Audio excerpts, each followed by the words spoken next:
Good afternoon, May 21st, 2020.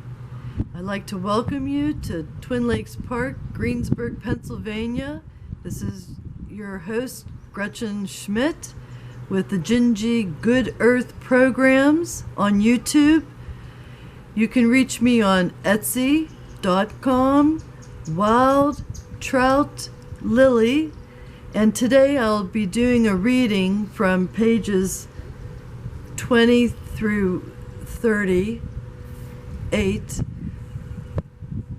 on the Universal History of United States of America. The book was written 1830. Again, I'd like to welcome you.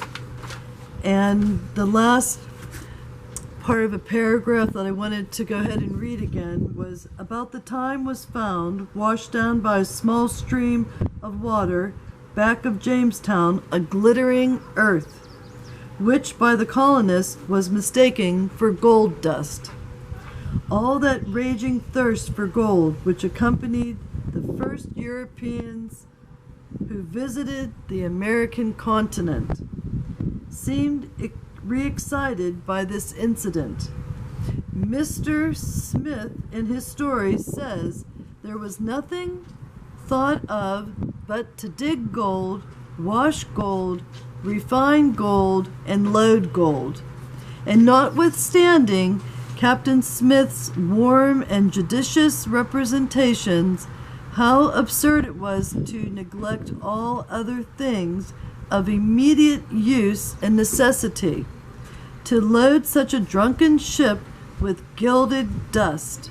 Yet was he overruled, and her returns were made with a parcel of glittering dirt, which is to be found in various parts of the country, and which they very sanguinely concluded to be gold dust and not gold nuggets. So let's begin on page 20, where we left off. Soon after Newport arrived with an additional supply of inhabitants. Among them were the first two females who had ventured into the country. But he came without provisions. The distinguished, judicious, and vigorous administration of the President, however, supplied their wants and restrained the turbulent. Encouraged by his example, coerced by his authority, a spirit of industry and subordination appeared to be created in the colony, which was the parent of plenty and peace. In the meantime, the company in England became excessively dissatisfied with their property in America. They had calculated on discovering a passage to the South Sea and the gold mines of the precious metal, which might afford to individuals the same sudden accumulation of wealth which had been acquired by the Spaniards in the South. In all their hopes they had been grievously disappointed, and had as yet received scarcely any advantage for the heavy expenses they had incurred. Yet hope did not altogether forsake them, and they still indulged in golden dreams of future wealth. On May 23rd of May 1609, a new charter was granted them. Some of the first nobility and gentry of country and most of the companies of London, with a numerous body of merchants and tradesmen, were now added to the former adventurers, and they were all incorporated by the name of the Treasurer and Company of Adventurers of the City of London. For the first colony in Virginia, to them was granted as their property the lands extended from Cape or Point Comfort along the sea coast 200 miles northward, and from the same point along the sea coast 200 miles southward. And you can look this up on your Google map.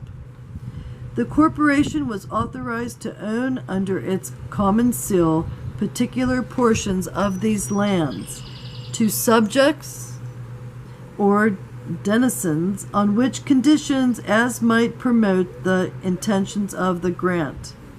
The powers of the President and the Council in Virginia were abrogated, and new council in England was established and ordained in the charter, with power to the company to fill all vacancies therein by election.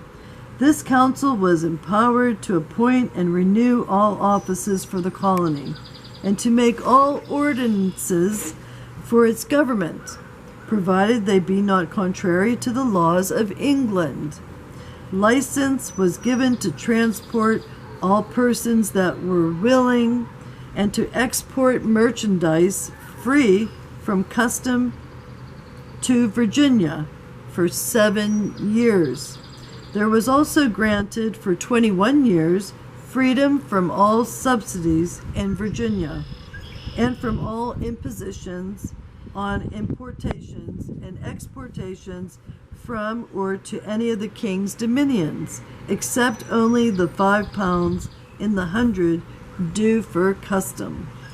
The company, being now enlarged, was enabled to take more efficient measures than therefore for the settlement of the country. They soon fitted out 9 ships with 500 immigrants, and such supplies were deemed necessary for them. Lord Delaware was constituted governor and captain general for life, and several other high-sounding and useless officers were created. The direction of the expedition was again given to Captain Newport, George Somers, and Thomas Gates. Power was severely granted to govern the colony until the arrival of Lord Delaware. With singular indiscretion, the council omitted to establish precedents among these gentlemen, and being totally unable to settle this point between themselves, they agreed to embark on the board of the same vessel, and to be companions during the voyage. They were parted from the rest of the fleet in a storm, and driven on Bermudas, having one board, 150 men, a considerable portion of the provisions, and the new commission and instructions of the council. The residue of the squadron arrived safe in Virginia. The great part of the new company consisted of unruly sparks packed off by their friends to escape worse destinies at home, and the rest chiefly made up of poor gentlemen, broken tradesmen, rakes and libertines, footmen, and such others as were more ruinous to the Commonwealth than to help to raise or maintain it. They assumed to themselves the power of disposing of the government, and conferred it sometimes on one and sometimes on another. Today the old commission must rule, tomorrow the new, and the next day neither. So all was anarchy and distraction. The judgment of Smith was suspended, but for a short time he soon determined that his own authority was not legally revoked until the arrival of the new commission, and therefore resolved to continue its exercise. He boldly imprisoned the chief promoter of the sedition. Sedition is another word for treason, or treasonous behavior, or a means of creating uproar among a group of people to prevent them from governing their proper civil liberties, and thereby restore for time regularity and obedience. Having effected this, he detached 100 persons to the falls of the James River, under the command of West, and the same number to Nansemond, under the command of Martin. These settlements were conducted with so little judgment that they soon converted all the neighboring Indians into enemies, had several parties cut off, and found themselves in the need of support and direction of Smith. That's John Smith. These were very affordable until a melancholy accident deprived the colony of the aid of a man whose talents had more than once rescued it from the desperate conditions into which folly and vice had plunged it. Returning from the company at the falls of James River, his powder bag, while he was asleep in the boat, took fire, and he was wounded as to be confined to his bed.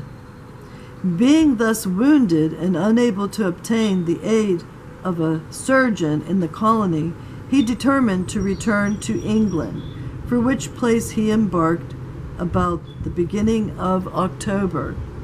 At his departure, the colony consisted of about 500 inhabitants.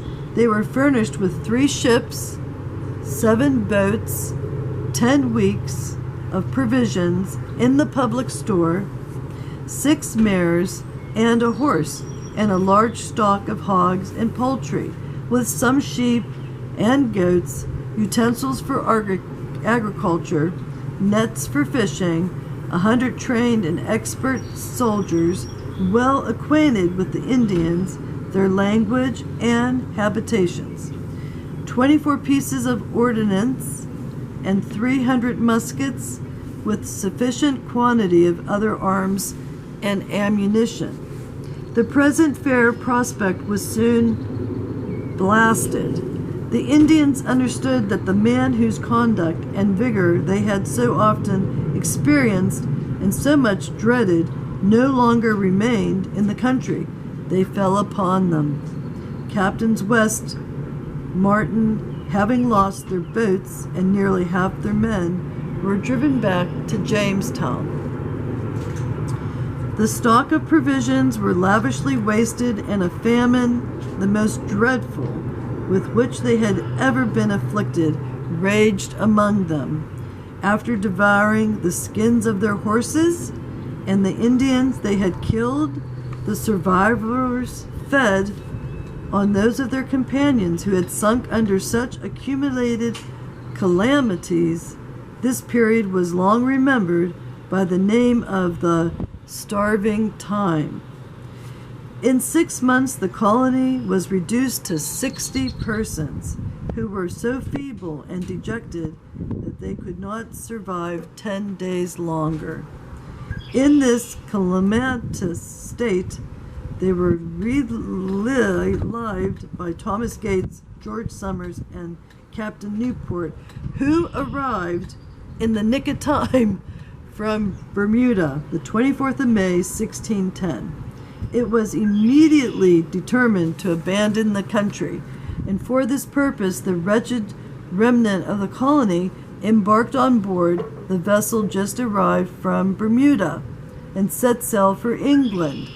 None dropped a tear, because none had enjoyed one day of happiness, but they met Lord Delaware in the river with 3 ships and a recruit of new settlers and persons from England, who prevailed on them to return, and on the 10th of June resettled them at Jamestown. On the 10th of May, 1611, Sir Thomas Dale, who had been appointed to the government, arrived with fresh supplies of men and provisions, and found the colony relapsing into its former state of idleness and penury. It required all the authority of the new governor to maintain public order, and to compel the idle and dissolute to labor. Some conspiracies having been detected, he proclaimed martial law, and instantly executed it by punishing the most guilty. These severities, which in the ordinary state of society would not and ought not to have been submitted to, were then deemed necessary, and are spoken of as having probably saved the settlement.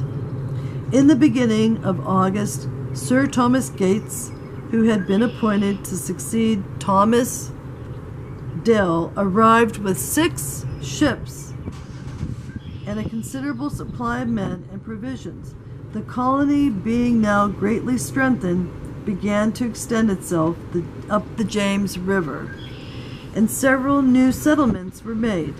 In March 1612, a new charter was issued granting the treasurer and the company all the islands situate in the ocean within 300 leagues of the coast of Virginia.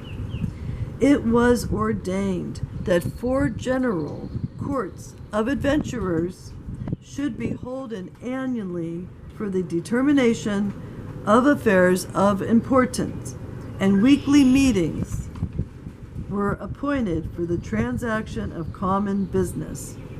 To promote the settlement, which had already cost such considerable sums, license was given to open lotteries.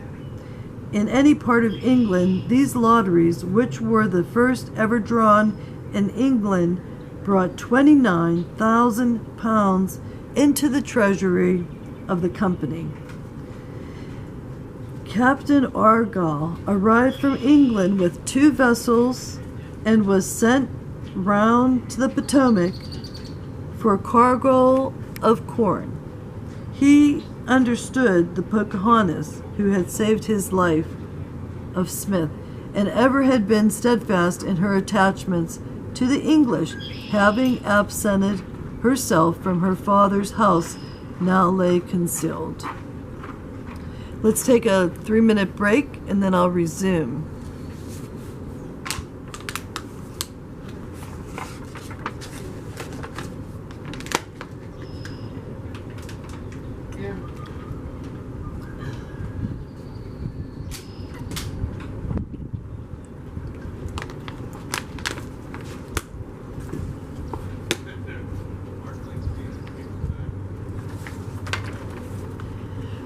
By bribing some of those in whom she had confided, Captain Argall prevailed on her to come on board his vessel, where she was detained respectfully and brought to Jamestown. His motive was the hope that the possession of Pocahontas would give the English and the ascendancy over her father, Pocahontas.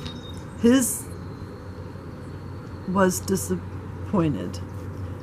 Powhatan offered corn and friendship if they would first restore his daughter, but would come to no terms until reparation was made for what he resented as an act of unhandsome treachery.